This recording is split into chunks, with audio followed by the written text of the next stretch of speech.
Episode of AirwaySim. It's been a few days since the last episode, and we have had really explosive growth. Now, our profit is even lower, or definitely not as high as it was before. As you can see, our margin is currently tiny. A lot of this is due to fuel costs. A lot of this is about to be down to what I'm about to show you. So, first of all, let's take a look at our passengers. And since our last episode, we have risen massively. Our current daily or weekly passengers is about 1.3 million weekly passengers, which is extremely high considering that this airline is only 3 years old or so. So yeah, that's a really fast pace of growth. And now I'm going to show you the reason why our margin is so bad. So here's the route image on my routes. And let's go all the way to page 16. Now notice that there's only 26 routes of pages of routes in total. And this is the page of routes where our route image finally hits 100. And a lot of these new routes have come in every base. So in Charlotte, our market share is over 50% now, showing how many more routes we've made there. Dallas, which is one of our newer bases, I'm kind of just splitting with a lot of the other major airlines here. We have still a lot of room to grow in Dallas. This is going to be our primary expansion hub, where we probably are going to add 20 or 30 more aircraft soon.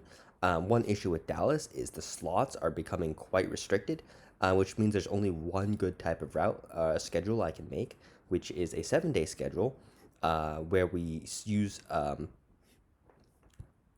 So basically, let me start over. The problem with the slots in Dallas is 5 and 6 a.m. slots are being used. This means if we take off at 7 a.m., there's not a lot of hours left in the day for us to make flights in, and we lose 7 entire hours of the day. Our planes become a little bit too inefficient. So instead of that, we want to do something that makes it so we can use these extra 2 hours in the day.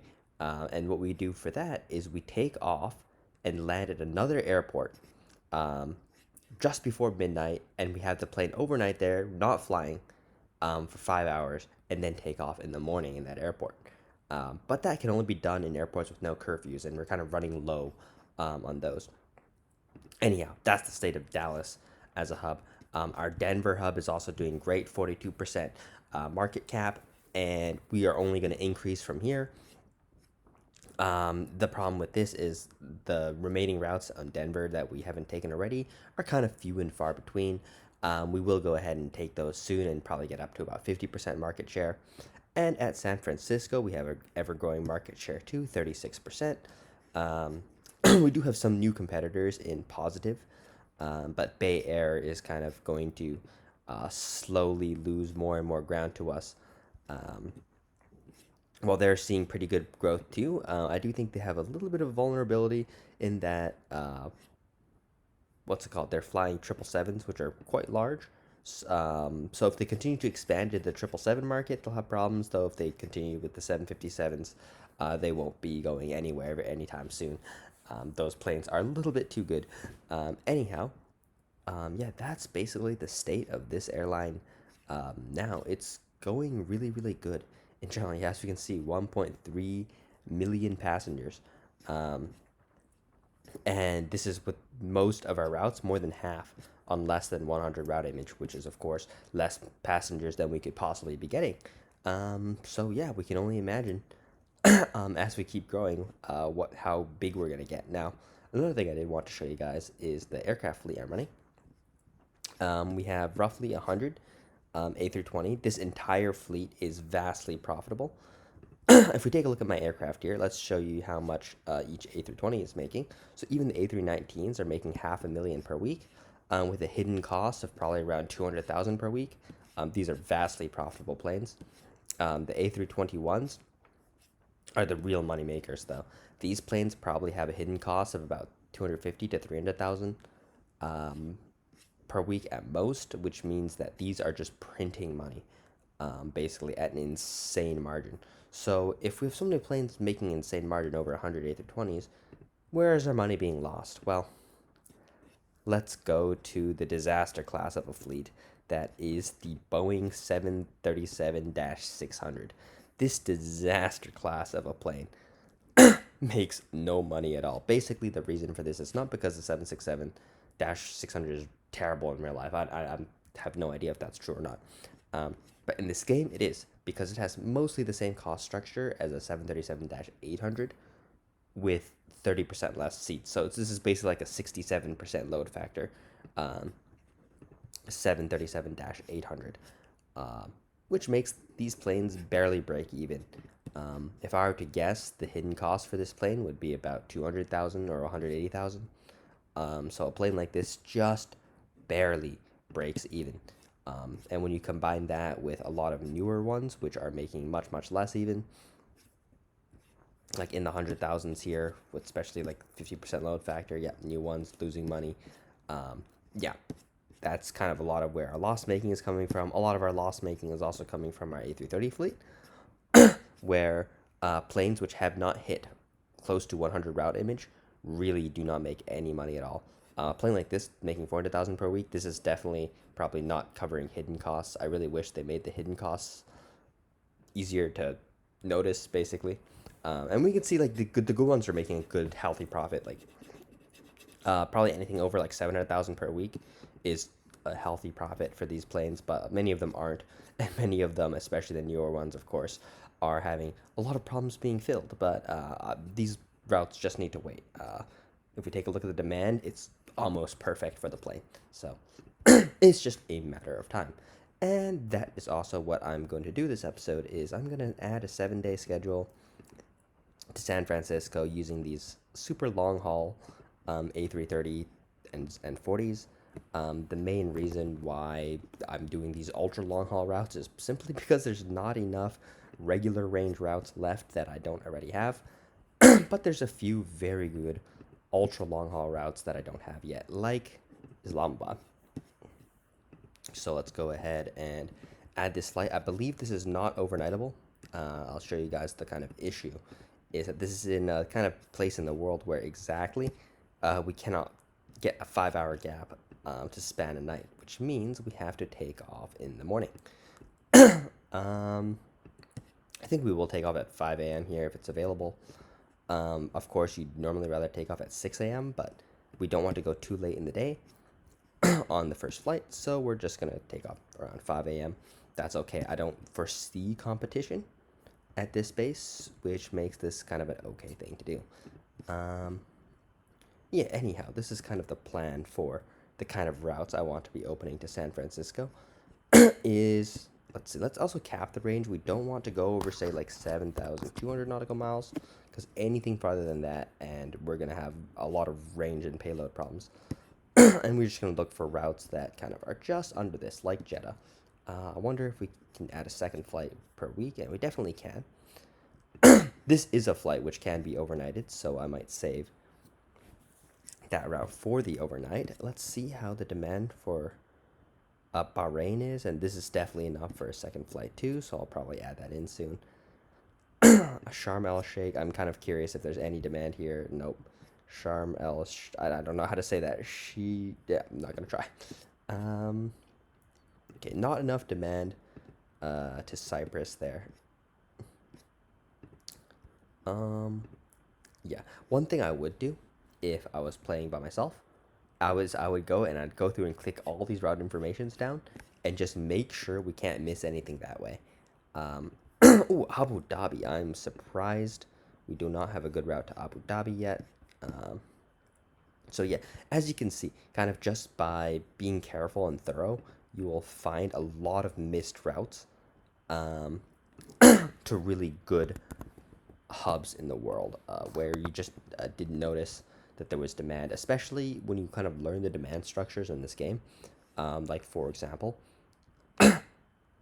San Francisco is a very long haul focused base. So you're going to find a lot of international routes to international capitals and things like that, where there is a surprisingly large amount of demand, which is, of course, perfect for when you're like me and you're just trying to, open up a new flight. It's, yeah. Even though, what's it called? The space is pretty stale in the sense that I've had it for a long time. I keep finding little places which I hadn't thought of before that do have this long haul demand. Other bases that share this kind of pattern in the US at least would be like, um, for example, Miami. Miami is a base with a lot of good long haul demand. Uh, we have New York, which is pretty obvious though. Um, what's kind of I'm trying to think of like a less obvious. Oh, I can't quite get an overnight flight to work here, which kind of sucks. One thing we can do is if we can find something that's in the Asian direction in this range category, it will definitely work. So let's go ahead and open new route. And let's go, or Oceania. So let's actually try that first because I don't think I'm less likely to have already tried Oceania. And Guam is always a good one, but I think, yeah, there's an airline base there, unfortunately. So then there's like funny things like Tahiti. No, okay. Maybe Fiji? Wow, Fiji to San Francisco doesn't have enough demand. I wonder where it does. And Saipan has a competitor. Wow.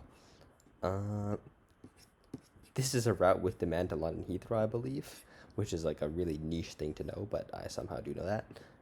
And yes, I have checked all these airports before the obvious ones like Brisbane, Melbourne, and Sydney. I'm not sure why. And Melbourne has some demand, but not enough for a flight. Auckland, same. Adelaide. Yeah, it's just Sydney, and I believe Sydney has competition. And at this stage of the game, it's simply not worth flying routes with competition. There's too many open routes, and my margin is too thin. Um, so yeah, instead let's look for Asian routes and see if we can simply find any of them that we can open a good what's it called overnight flight to. Um, yeah, it needs to be East Asian too. I think we're just gonna open this Manila flight.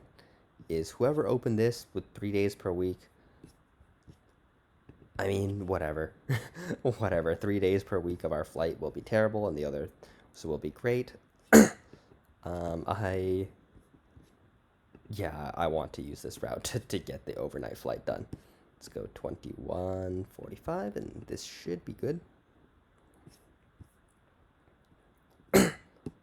Okay, so 21:45. We have no slots. That's annoying. Let's take a look.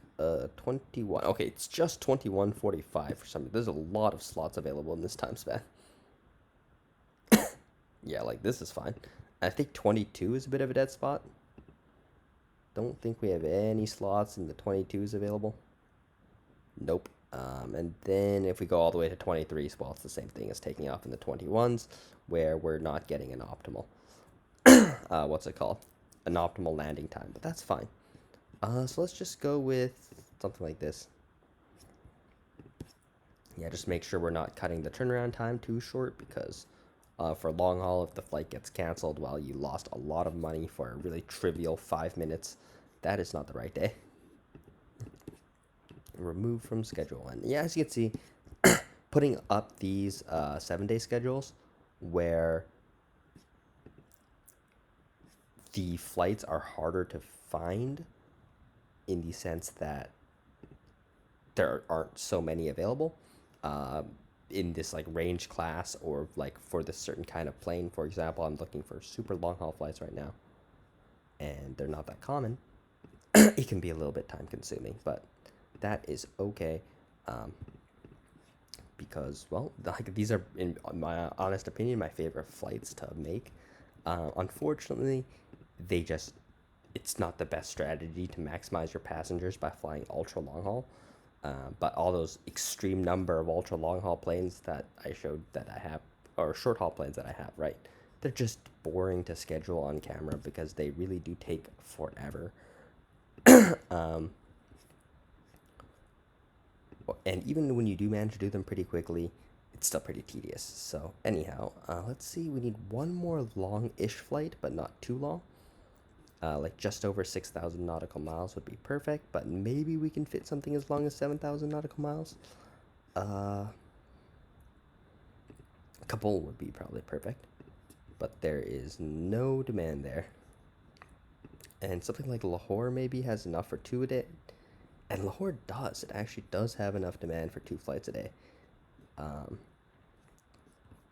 it's kind of a stretch, but we could definitely do that if we don't find a better option. What's like Dhaka like?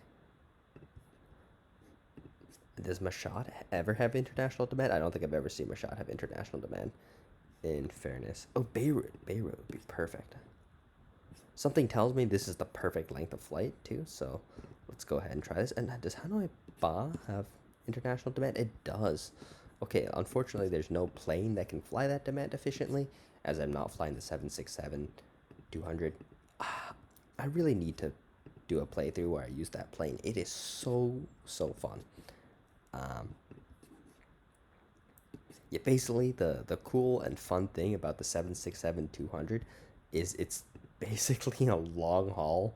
It's so small. It's like a long haul 757, and we're just gonna have to cut the turnaround time short because this thing does not fit. Oh, it's not gonna work because we took off at 5, so we need a much shorter haul route. We need like something in the 5,000 nautical mile range, not 6. So I think we had an open new route thing for routes in that category. Let's just change this one. The entire world greater than 4,500 and less than 5,500. And okay, we got Osaka.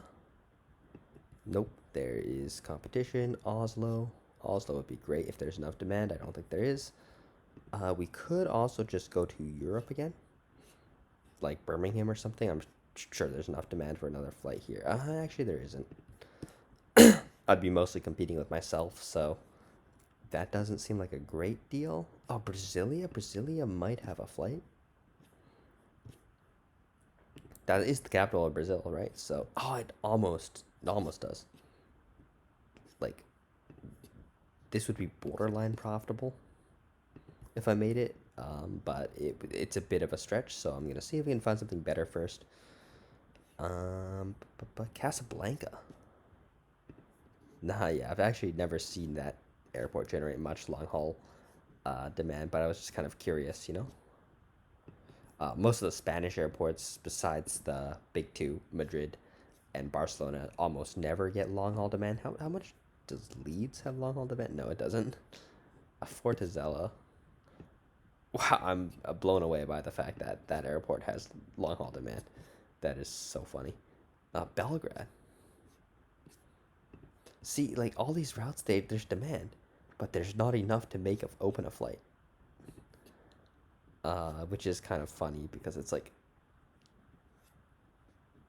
if you're not gonna have demand, just have no demand. Like I don't like how are we supposed to serve this demand? And at this point, we're grasping at straws here.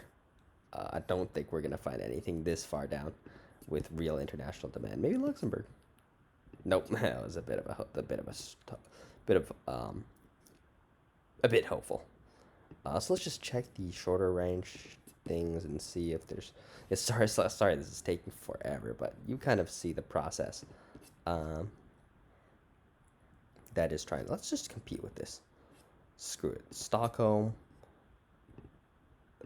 I don't know. There were so many better options here instead of Stockholm. Yeah, we're opening Stockholm. That is okay. Um, yeah, Brazil would be better. Let's do Brazil. It just looks cool. Why am I so indecisive today? I'm not normally this indecisive. Uh, that's probably one of the only things I'm not terrible at is just making a decision quickly and just sticking with it. Whether it's good or bad, whether it's a good or a bad thing is subjective, but yeah. Anyhow, 1640. We're gonna go ahead and finish off the 7 day off camera because you guys know the drill. It's just tedious adding flights in. Hopefully you guys enjoyed. I'll see you guys next time. Peace.